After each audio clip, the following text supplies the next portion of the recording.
Assalamualaikum students, I'm your science teacher Shama Sami. How are you all? Hope you have learned in the last two lessons about the vertebrates and invertebrates. Today we will learn about the prehistoric vertebrates and extinct species. This is the last topic of this chapter and we will also complete the exercise. Prehistoric vertebrates. Students, prehistoric vertebrates are those vertebrates or those animals that lived millions of years ago look very different from the animals that live in our world today. The next topic is extinction. Extinction term is used in your book. It's mean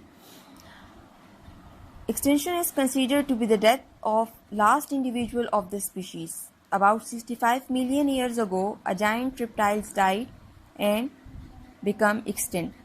Many scientists believe that environmental condition is not suitable for them. The world become very cold place. The giant reptile body is too big, so they can't hibernate. Hibernate means sleep in winter, and they had no fur or feathers to keep them warm, so they become extinct.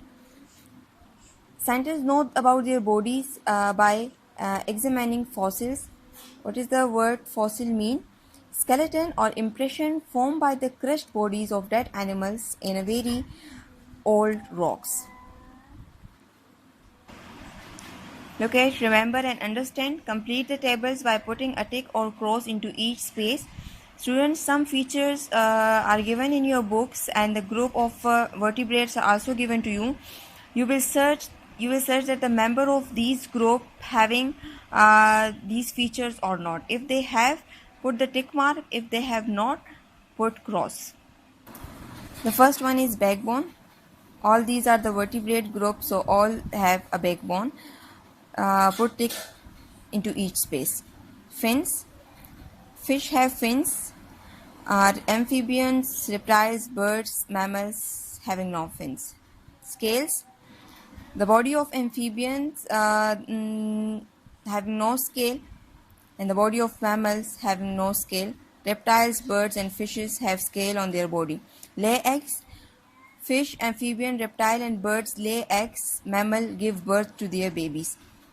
Has live babies. All these animals has live babies. Hair. The body of birds and mammals covered with hairs to keep them warm. Moist. The body of amphibian is moist.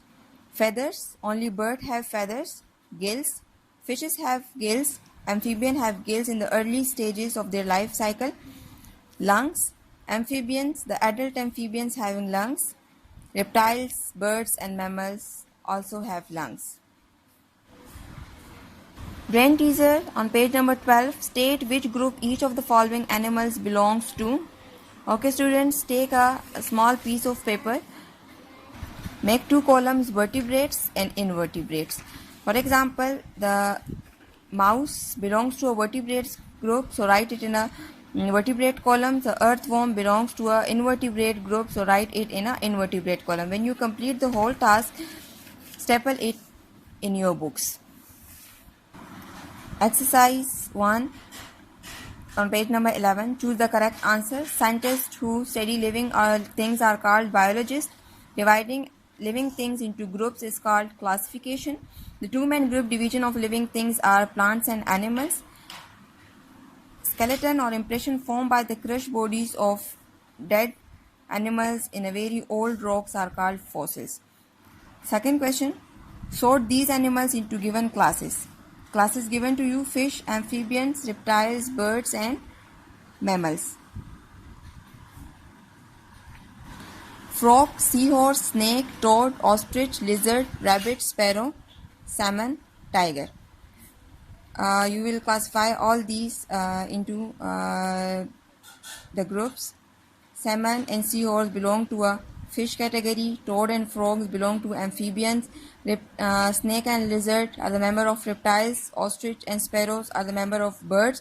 Tiger and rabbits are the member of mammals. Recall questions. Write all these questions in your neat notebook. I will just explain you. You will write it in your own words, okay? How many different kinds of animals and plants have biologists discovered so far? 1 million animals and 3,50,000 plants. What are the main groups of animal? The main group of animals are vertebrates and invertebrates. We discussed it earlier.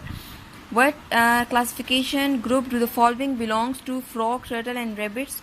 Okay, when you write answer in your notebook, you will make a column animals and groups. For example, the first one is frog, so write it in a animal columns, and the groups in which frog belongs is amphibian group.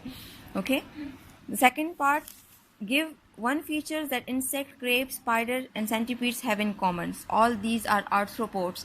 Arthropods are those animals having joined legs. What are the main features of vertebrates and invertebrates? We discussed it in very detail, so you write it in your own words. Higher order thinking question. How would you classify human beings? The second question is, discuss your understanding of why the classification of living thing is very important. Classification of living thing is very important to easily understand and study the features and characteristics of every organism. Look at the project.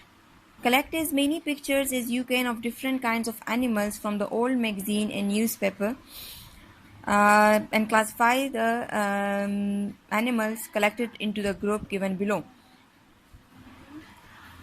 Animals that live on land and have furs. Okay, you collect that type of animal which belong to all these group. Okay, animals which can live in water only, animals that have feathers, animals that live in water and have fur, animals which can fly, animals which have scales. Inshallah, in the next lecture we will start the new unit, classification of plant.